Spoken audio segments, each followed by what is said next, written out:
There was a king who thought he was greater than God. His name was Nebuchadnezzar, ruler of the mighty empire of Babylon. His palace shone with gold, his armies shook the earth, and nations trembled at the sound of his name. From the hanging gardens to the towering walls of Babylon, everything around him testified to his power. And in his heart, the king said, "Is this not Babylon the Great, which I have built by my mighty power and for the glory of my majesty?" But far away from the palace halls, in a land of exile, lived a young man named Daniel. Daniel was not born into royalty. He was taken captive from Jerusalem as a teenager, stripped of his homeland, his language, and his freedom. Yet one thing could not be taken from him: his faith in the living God, while Babylon tried to teach him its ways.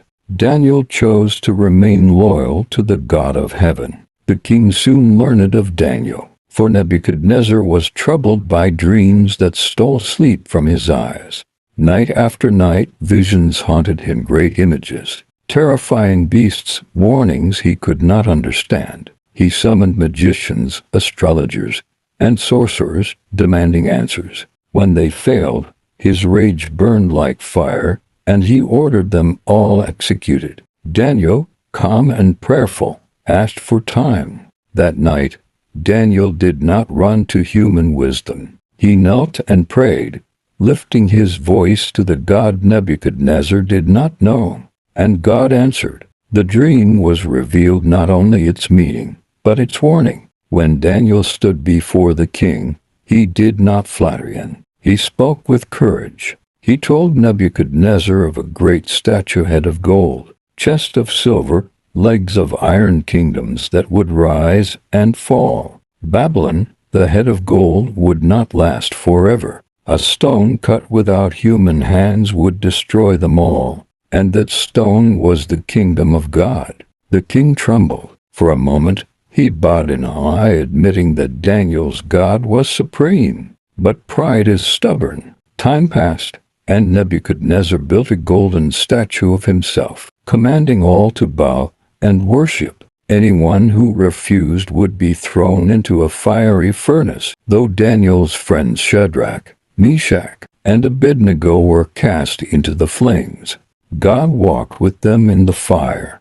and they emerged untouched. Still, the king's heart only bent, it did not break. One day, Nebuchadnezzar stood on his palace roof and declared himself greater than God.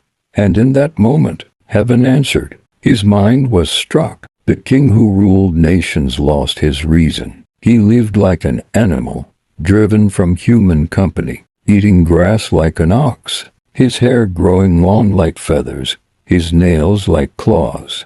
The mighty ruler was humbled until he learned the truth that the Most High God rules over the kingdoms of men and gives them to whom he wills. When Nebuchadnezzar finally lifted his eyes to heaven, his sanity returned. He praised the God he once challenged, confessing that all who walk in pride, God is able to humble. Years later, another king arose, Belshazzar. He too mocked God, drinking wine from sacred vessels taken from the temple in Jerusalem. In his arrogance, he praised idols of gold and silver. Suddenly, a hand appeared, writing on the palace wall. Fear seized the king. No one could read the message except Daniel. Daniel stood again before power and spoke truth. The words were clear. God had numbered Belshazzar's days. His kingdom was finished. That very night Babylon fell. Yet Daniel's story did not end there. Under a new king, Darius, Daniel's faith set him apart so much that jealous officials plotted against him. They passed a law forbidding prayer to any god but the king. Daniel heard the decree, and still, 3 times a day, he prayed openly to God. For this, he was thrown into a den of lions. But the God who humbled kings shut the mouths of beasts.